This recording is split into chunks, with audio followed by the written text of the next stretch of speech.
Hi everybody, it's Chris, and today I'm going to be reading chapter 31 of Stargirl. As she had predicted, I did not ask her to the Ocotillo Ball. I did not ask anyone. I did not go. She did. The ball took place on a Saturday night in late May on the tennis courts of the Mica Country Club. When sunset was down to a faintly glowing ember in the west and the moon rose in the east, I went forth on my bicycle. I coasted by the club, festooned with the Cantonese lanterns. The ball in the distance looked like a cruise ship at sea. I could not identify individuals, only stirrings of color. Much of it was powder blue. The day after Wayne Parr said he had chosen powder blue for his dinner jacket, 3/4 of the boys ordered the same from Tuxedo Junction. Back and forth, I cruised in the night beyond the lights. Music reached my ears as random peeps. The desert flowers, so abundant in April, were dying now. I had the notion that they were calling to each other. I cruised for hours. The moon rose into the sky like a lost balloon. Somewhere in the dark shapes of the Maricopas, a coyote howled. In the days and weeks and years that followed, everyone agreed. They had never seen anything like it. She arrived in a bicycle sidecar, just big enough for her to sit in. The sidecar had a single outboard wheel. The inboard side was braced to the bike. Everything but the seat of the bike and the sidecar bench was covered in flowers. A 10-foot blanket of flowers trailed the rear fender like a bridal train. Palm fronds flared from the handlebars. It looked like a float in the Rose Parade. Dory Dilson pedaled the bicycle. Eyewitnesses later filled in what I could not see. Parents' cameras flashing. Floodlights making a second day as the gorgeous couples disembarked from the limos and borrowed convertibles and promenade to the festive courts. Showers of applause. Suddenly the flashing stops. The floodlights dim. A hush falls over the crowd. As a particularly long white limo rolls away from the entrance, here comes this 3-wheeled bouquet. The driver, Dory Dilson, wears a tailed white tuxedo and tall silk hat, but it is her passenger who rivets the crowd. Her strapless gown is a bright, rich yellow, as if pressed from buttercups. There must be one of those hooped contraptions underneath, for the skirt billows outward from her waist like an upside-down teacup. Her hair is incredible. Descriptions clash. Some say it is the color of honey. Some say strawberries. It fluffs like a meringue high upon her head. It's a wig. No, it's all hers. Both sides are certain. Earrings dangle. They are little silver somethings. But what? They are partly obscured by falling ringlets. Many answers are offered. The most popular is Monopoly pieces, but this will prove to be wrong.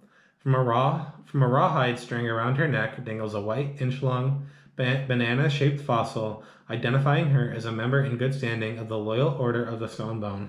While others wear orchids, the corsage on her wrist is a small sunflower, or a huge black-eyed Susan, or some sort of daisy. No one is sure except that the colors are yellow and black. Before proceeding, she turns back to the bicycle and bends over a small basket hanging from the handlebars. The basket, too, is covered with flowers. She appears to kiss something in it. She then waves to Dory Dilson. Dory salutes, and the bicycle pulls away. People nearby catch a glimpse of a tiny cinnamon-colored ears and 2 peppercorn eyes popping out of the basket. Beautiful, unusual, interesting, different, regal. These words will come later from the parents lining the walk. For now, there are only stairs as she makes her way from the entrance to the ball. Someone recalls a single camera flashing, but that is all. She is no one's child. She is the girl they have heard about. As she passes by, she makes no attempt to avoid their eyes. On the contrary, she looks directly at them, turning to one side, then the other, looking into their eyes and smiling as if she knows them, as if they have shared grand and special things. Some turn aside, uneasy in a way that they cannot account for. Others feel suddenly empty when her eyes leave theirs. So distracting, so complete is she, that she is gone before many realize that she had no escort. She was alone, a parade of one. Perched on my bike in the distance, I remember looking up and seeing the torrent of stars we call the Milky Way. I remember wondering if she could see them too, or were they lost in the light of the lanterns. The dancing took place on the center tennis court, which had been covered with the portable parquet floor. She did what everyone else did at the ball. She danced. To the music of Guy Greco and the serenaders, she danced the slow dances and the fast ones. She spread her arms wide and threw back her head and closed her eyes and gave every impression of thoroughly enjoying herself. They did not speak to her, of course, but they could not help looking over the shoulders of their dates. She clapped at the end of each number. She's alone. They kept telling themselves, and surely she danced in no one's arms, yet somehow that seemed to matter less and less. As the night went on, and clarinet and coyote call mingled beyond the lantern light, the magic of their own powder blue jackets and orchards seemed to fade, and it came to them in small sensations that they were more alone than she was. Who was the first to crack?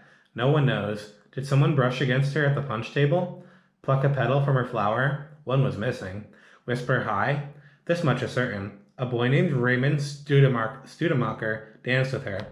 To the student body at large, Raymond Studemacher did not have enough substance to trigger the opening of a supermarket door. He belonged to no team or organization. He took part in no school activities. His grades were ordinary. His clothing was ordinary. His face was ordinary.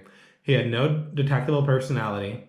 Thin as a minute, he appeared to lack the heft to carry his own name. And in fact, when all eyes turned to him on the dance floor, those few who came up with a name for him frowned at his white jacket and whispered, Raymond something. And yet there he was, Raymond something, walking right up to her. It came out later that his date had suggested it, and speaking to her, and then they were dancing. Couples steered themselves to get a better look. At the end of the number, he joined her in clapping and returned to his date. He told her the silver earrings looked like little trucks. Tension rose. Boys got antsy. Girls picked at their corsages.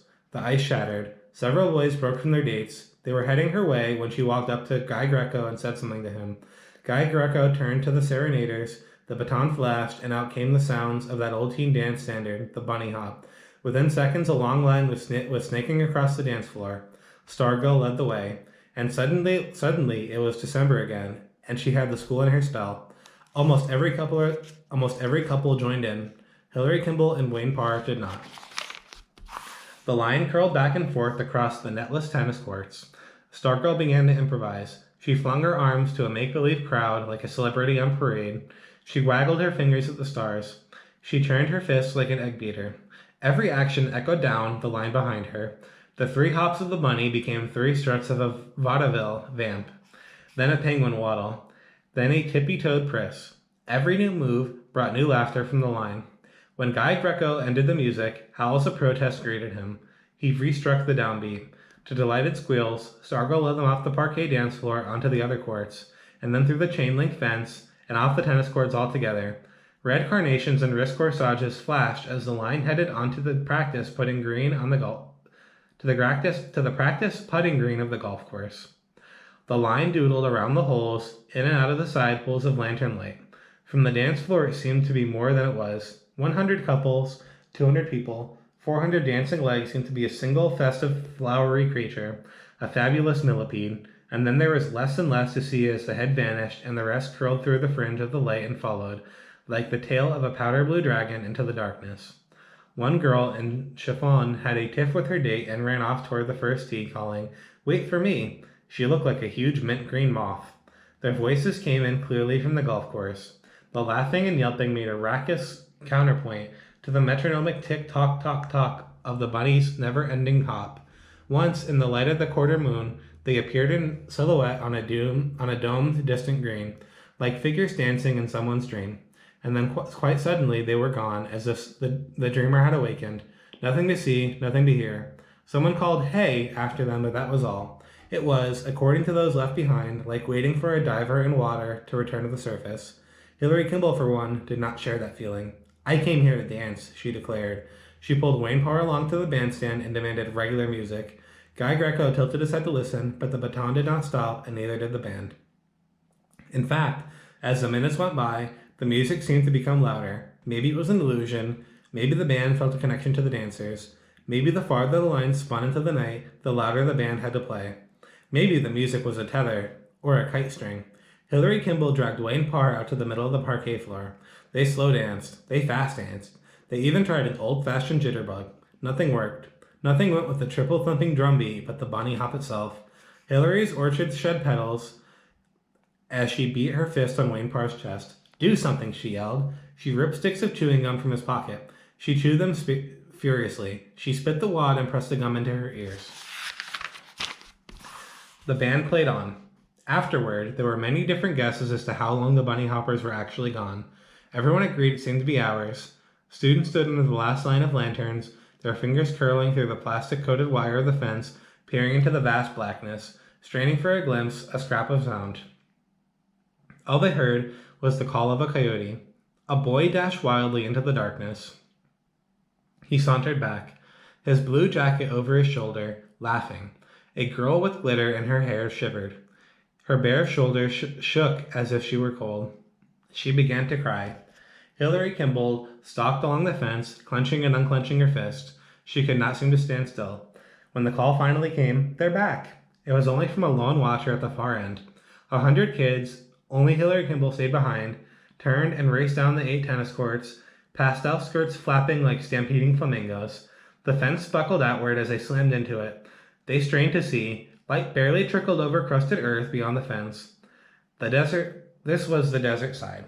Where? Where? And then you could hear, whoops and yahoos out there, somewhere, clashing with the music. And then there, a flash of yellow. Stargirl leaping from the shadows. The rest followed out of the darkness, a long, powder blue, many head birthing. Hop, hop, hop. They were still smack on the beat. If anything, they seemed more energized than before. They were fresh. Their eyes sparkled in the lantern light. Many of the girls wore browning, half-dead flowers in their hair. Stargirl led them along the outside of the fence. Those inside got up a line of their own and hopped along. Guy Greco struck the downbeat 3 final times. Hop, hop, hop, and the 2 lines collided at the gate in a frenzy of hugs and shrieks and kisses. Shortly after, as the serenaders gratefully played Stardust, Hillary Kimball walked up to Stargirl and said, "You've ruined everything," and she slapped her. The crowd grew instantly still. Those 2 girls stood facing each other for a long minute. Those nearby saw in Hillary's shoulders and eyes a flinching. She was waiting to be struck in reply. And in fact, when Stargirl finally moved, Hillary winced and shut her eyes. But it was lips that touched her, not the palm of a hand. Stargirl kissed her gently on the cheek. She was gone by the time Hillary opened her eyes. Dory Dilson was waiting. Stargirl seemed to float down the promenade in her buttercup gown. She climbed into the sidecar, the flowered bicycle rolled off into the night, and that was the last any of us ever saw of her. And now we have our questions for Chapter 31 of Stargirl. Our first question is, how does Stargirl arrive at the Ocotillo Ball? And our second question is, what dance did Stargirl and the other students do all over the golf course?